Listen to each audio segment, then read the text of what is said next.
Сол жақтағы жер тилкесі. Ассаламу алейкум, саламатсыздарбы? Жер издегендер үчүн азыр мына Арал айылында силерге жер тилкесин көрсөтөбүз. Бул жер тилкеси 6 сотук. Ушул тез күндө, тез арада сатылат экен.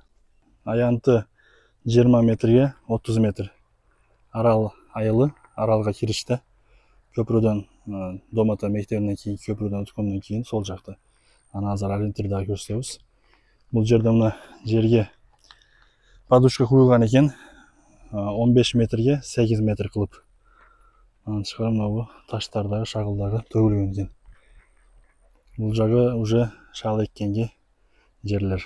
Бул жакта дагы ошондой. Долбору бар.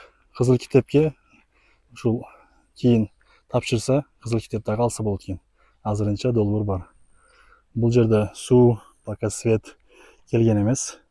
Баасы 850 миң сом деп атат экен. Баасы 850 миң сом. Кызыккандар болсо телефон номерге чалып сүйлөшсөңүздөр болот. Бирок бул жазган номер WhatsApp аркылуу сүйлөшсөңүздөр болот. Кечинде жооп берет. Телефон чалганыңызда ала албай калса, кечинде силерге жооп берип коет. SMS жазып койсоңуздар. Себеби Россияда иштейт экен. Ошо кечинде, бошоп кечинде сүйлөшө алат экен.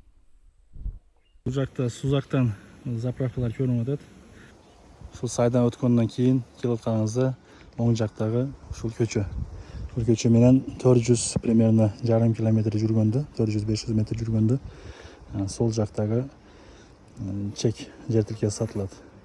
Ага чейин 300 метр жүргөндөн кийин мал кой сое турган жер келет. Андан кийин бир үй келет, андан кийинки жер ошо пустой жер. Ушул биз айткан жер. Бул жака кетсеңиздер, Аралга, Жидеге, же болбосо Миргабадка кетет.